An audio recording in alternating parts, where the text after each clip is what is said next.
बरेली से है। कांग्रेस ने हिंदुस्तान के संविधान को तोड़ा मरोड़ा है। अस्पताल दिवस के दिन एक गोष्ठी का आयोजन किया गया। गोष्ठी के मुख्य अतिथि प्रदेश के डिप्टी सीएम ब्रजेश पाठक बरेली पहुंचे। उन्होंने भारतीय लोकतंत्र के दुर्दिनों को याद करते हुए कहा कि आज के दिन 1975 में आपातकाल की घोषणा की गई थी। कांग्रेस पार्टी ने इस दिन विश्व के सबसे बड़े लोकतांत्रिक देश के संविधान को रौंद कर आपातकाल की घोषणा कर दी गई थी। राजनीतिकों को जेल में डाल दिया गया। उन्हीं दिनों को याद करके आज हम स्वतंत्रता सेनानियों को सम्मानित कर रहे हैं, जिनकी वजह से आज हमारा संविधान पुनः खड़ा हुआ है और लोकतांत्रिक बहाल हुआ है। लोकतंत्र की आवाज को बंद कर दिया गया। आपातकाल की घोषणा से भारत की स्वतंत्रता सेनानियों को भी जेल में भूतपूर्व प्रधानमंत्री स्वर्गीय इंदिरा गांधी ने डाल दिया था। रांची मेडिकल कॉलेज की छात्राओं को उत्पीड़न किए जाने के संबंध में डिप्टी सीएम ने कहा कि मामले में संज्ञान में आया है, मैं अपने स्तर से इसको देख लूंगा। कार्यक्रम के आयोजक विष्णु शर्मा ने डिप्टी सीएम ब्रजेश पाठक का स्वागत किया। यही कांग्रेस पार्टी और उनके जो सहयोगी दल हैं, इनको लोकतंत्र से कोई लेना देना नहीं है। यह सत्ता के भूखे लोगों का एक समूह है। इसलिए मेरे साथियों, आपसे मैं कहना चाहता हूं, मेरे जो लोकतंत्र सेनानी हैं उनको प्रणाम करने आया हूं, वंदन करने आया हूं, उनका आशीर्वाद लेने के लिए आया हूं। भारतीय जनता पार्टी चाहती है कि हमारे जो लोकतंत्र सेनानी उनका सम्मान हो। अटल जी बता रहे थे, पिछली बार जब 17 से 19 तक हमें इस विभाग को देखने का अवसर मिला था, राजनीतिक पेंशन विभाग, तो 5,000 रुपए प्रतिमाह पेंशन बढ़ाने का काम उत्तर प्रदेश सरकार द्वारा किया गया था। यह लोकतंत्र सेनानियों के प्रति सम्मान है और यह कोई अंतिम बात नहीं है। लोकतंत्र सेनानी हमारे हृदय में है। उनकी मेहनत, उनकी लगन, उनका समर्पण देश कभी भुला नहीं पाएगा और भारतीय जनता पार्टी तो इसके मूल में है। सारे के सारे नेता हमारे सीनियर लोकतंत्र सेनानी रहे हैं। इसलिए मैं सेनानी मित्रों से, बुजुर्गों से कहना चाहता हूं, आपके सम्मान की लड़ाई भारतीय जनता पार्टी मुख्य रूप से लड़ेगी। आपके झंडे को कभी झुकने नहीं देगी। जो आपके ऊपर लाठियां चली हैं, जो आपका रक्त बहा है, उस कर्ज को भारतीय जनता पार्टी हमेशा अपने ऊपर रखेगी। आपका सम्मान कभी झुकने नहीं देगी। मैं बरेली के लोगों से कहना चाहता हूं, तरह तरह के लोग आपके बीच में आते हैं। वर्तमान में समाजवादी पार्टी का हाल हम सब जानते हैं। समाजवादी पार्टी का जब गठन हुआ तो किस प्रकार गठन हुआ, ये हमारे पुराने मित्र जो मंच पर हैं, सामने बैठे दादा जानते होंगे, पत्रकार सीनियर जानते होंगे। 1992 में समाजवादी जनता पार्टी हुआ करती थी। राष्ट्रीय अध्यक्ष होते थे चंद्रशेखर जी, पूर्व प्रधानमंत्री। पूर्व प्रधानमंत्री को लगा कि लखनऊ में एक सम्मेलन है समाजवादी जनता पार्टी का। समाजवादी जनता पार्टी का सम्मेलन चल रहा था और मुलायम सिंह ने चंद्रशेखर जी से अलग होकर के उसमें समाजवादी जनता हटा करके समाजवादी पार्टी की घोषणा कर दी। चंद्रशेखर जी ठगे रह गए, उनके पार्टी कार्यालय पर कब्जा हो गया, बात खत्म हो गई। तो समाजवादी पार्टी जो देश के समाजवादियों के आंदोलन का नेतृत्व करती थी, उनसे निकल करके एक परिवार में आ गए। परिवार का मतलब है, मुलायम सिंह जब बनाए तो राष्ट्रीय अध्यक्ष थे, उसके बाद उनके बेटे ने किस ढंग से कब्जा किया, पार्टी को किसी से छुपाया। हमने तो पहले मुगलों के बारे में सुना था कि पिता को धक्का दे करके कुर्सी पर बैठ जाते थे लोग। हमने और किसी को नहीं, किसी राजा को हमने धक्का देते हुए नहीं देखा, लेकिन मुगल शासकों को देखा था, पिता को, पुत्र को, भाई को, बहन को गर्दन काट करके जेल में डाल करके सत्ता पर कब्जा कर लेते थे। लेकिन समाजवादी पार्टी के लोगों ने अपनी आंखों से देखा, आप लोगों भी ने देखा होगा कि पिताजी को ऐसे धक्का देके फट से कुर्सी पर कब्जा करता। ये वही समाजवादी पार्टी। और समाजवादी पार्टी में क्या हुआ, भैया चाचा का भी नाम ले रहे हैं, चाचा बुआ फूफा जो 17-18 एमपी थे सब चले गए, पता नहीं चला कहां चले गए। और हालत क्या हुई, आज अगर किसी के पास जाओ, किसी पत्रकार में से, किसी वरिष्ठ सामाजिक कार्यकर्ता से पूछो कि समाजवादी पार्टी का अगला राष्ट्रीय अध्यक्ष कौन होगा, तो लोग बताएंगे कि भाई जो राष्ट्रीय अध्यक्ष जी वर्तमान में है, उनका लड़का जब बड़ा होगा तो वही राष्ट्रीय अध्यक्ष होगा। कांग्रेस पार्टी के पास जाओ कि भैया राष्ट्रीय अध्यक्ष अगला कौन होगा, तो लोग कहेंगे कि राहुल जी जब शादी कर लेंगे और जब बच्चा जो बेटा होगा या बेटी होगी वही राष्ट्रीय अध्यक्ष होगी। या प्रियंका जी का भी दांव लग सकता है अगर राहुल गांधी सक्सेस नहीं। ऐसे ही सोचिए शिवसेना का हाल देखो।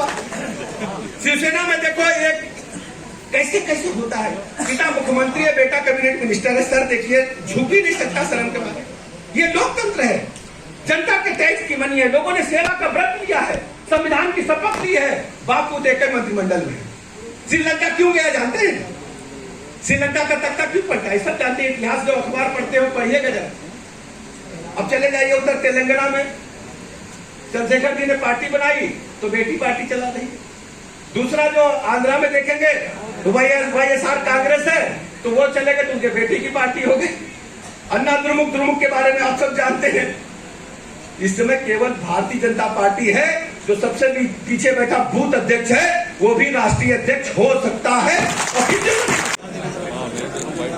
काला दिवस के रूप में याद किया जाता है। लोकतांत्रिक अधिकारों को समाप्त कर दिया गया था, स्थगित कर दिया गया था। भारतीय संविधान में जो हमें मौलिक अधिकार मिले हैं वो सस्पेंड कर दिए गए थे। अखबार और समाचार चैनलों पर सेंसर था, कोई भी समाचार बगैर सेंसर के छप नहीं सकता था। हमें कुछ भी कहने की आजादी नहीं थी, यानी जो सरकार कहेगी, सरकार चाहेगी, वही हम अपने मुंह से कह सकते थे। पूरे देश में त्राहि मची थी। जनसंघ सहित बड़े वरिष्ठ नेता, उनको गिरफ्तार करके जेल भेज दिया गया था। अभी आदरणीय बीरेन जी ने संस्मरण सुनाए। हमारे जनसंघ के जो शीर्ष नेता थे सभी को गिरफ्तार कर लिया गया था, और जो पुराने समाजवादी नेता थे उनको भी गिरफ्तार कर लिया गया था। समाजवादी नेता का मतलब आज की समाजवादी पार्टी को मत समझिएगा।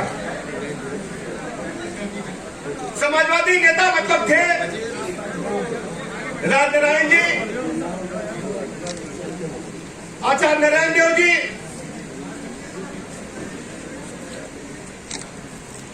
चंद्रशेखर जी।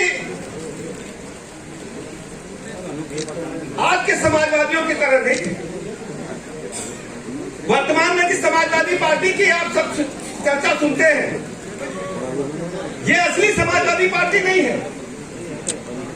असली समाजवादी पार्टी तो आचार्य नरेंद्र देव जी की थी, राजनारायण जी की थी। लेकिन इन लोगों ने समाजवादी पार्टी को झटके से एक परिवार के कब्जे में लाने का काम किया था और प्रदेश में संदेश दिया था कि समाजवादी है, जबकि समाजवादी पार्टी का सबसे बड़ा मुख्य उद्देश्य होता है कि उसका मुखिया कोई नहीं होगा, संपत्ति का वारिस कोई नहीं होगा। जबकि समाजवादी पार्टी अपने उद्भव काल से एक परिवार की पार्टी बनकर के रह गई। इसलिए इस कंफ्यूजन को दूर करने के लिए इस विषय को मैंने आपके बीच में कहा। देश की आजादी की लड़ाई कांग्रेस पार्टी के नेतृत्व में लड़ी गई थी और उसके मुखिया महात्मा गांधी होते थे। जब अंग्रेजों से वार्ता चली गई चक्र में, तो क्या है कि भारतीय जनता पार्टी का अगला राष्ट्रीय अध्यक्ष और दूर छोड़ दिया अगला प्रदेश अध्यक्ष कौन होगा, सारे सीनियर लोगों ने किसी को नहीं पता। यह है भारतीय जनता पार्टी। जिस लोकतंत्र की हम कसम खाते हैं, जिस लोकतंत्र के झंडे को लेकर के हम चलते हैं, उसमें किसी को कुछ नहीं पता कि हमारी पार्टी में किस कार्यकर्ता का चमत्कारिक रूप से नाम आगे आ जाएगा। और यही कार्यकर्ता बेस पार्टी है, यही लोकतंत्र है। मैं भाइयों बहनों आपसे कहने के लिए आया हूं, बरेली क्रांति का कर रहा है। बरेली से निकली आवाज पूरी दुनिया में गई है, पूरे देश में गई, पूरे प्रदेश में गई। आज जहां भी आप जाओ, कम से कम लोकतंत्र सेनानियों के बारे में, कांग्रेस पार्टी के कुकर्मों के बारे में, उन लोगों ने किस ढंग से देश की सत्ता पर कई दशकों तक कब्जा किया। अब सोचिए, महात्मा गांधी और राहुल गांधी को लोग समझते होंगे एक ही खानदान के हैं, लेकिन कोई मतलब नहीं है। केवल गांधी इसलिए लगा लिया कि गांधी एक ऐसा नाम था जिससे उनको वोट मिल सकते थे, वोट के कारण अपने नाम बदल देना। ये कांग्रेस पार्टी नहीं समझ। इसलिए मित्रों, मैं बहुत बहुत आभार प्रकट करूंगा, अभिनंदन करूंगा भारतीय जनता पार्टी बरेली का, कितने बृहद स्तर पर उन्होंने कार्यक्रम आयोजित किया और आप सब आए। मैं सभी अपने लोकतंत्र सेनानियों का चरण वंदन करके उनका सम्मान करता हूं, क्योंकि गवर्नमेंट की तरफ से करता हूं, अपनी तरफ से करता हूं। बहुत बहुत धन्यवाद। सेनानियों को हम लोगों ने, बरेली के सभी लोगों को, लोकतंत्र सेनानियां इकट्ठा होकर के उन काला दिनों को याद कर रहे हैं कि कांग्रेस पार्टी के हुकूमत में किस ढंग से संवैधानिक अधिकारियों को एकदम समाप्त कर दिया गया था। हिंदुस्तान के संविधान को तोड़ा मरोड़ा गया था, लोकतंत्र की धज्जियां उड़ाई गई थी। हम सब इकट्ठा होकर के कांग्रेस पार्टी के कुकृत्यों को आम जनता को दोबारा बताने का काम कर रहे हैं और उन लोकतंत्र सेनानियों का सम्मान कर रहे हैं जिनकी वजह से दोबारा भारतीय संविधान इस देश में लागू हुआ। उनका सम्मान करके अपने आप को हम बहुत प्रसन्न पा रहे हैं। अभी आपने एक मन से जिक्र किया था कि गांधी परिवार के वही लोग जो है अध्यक्ष हो सकते हैं जो उन्हीं के परिवार के लोग होंगे, क्या था वो?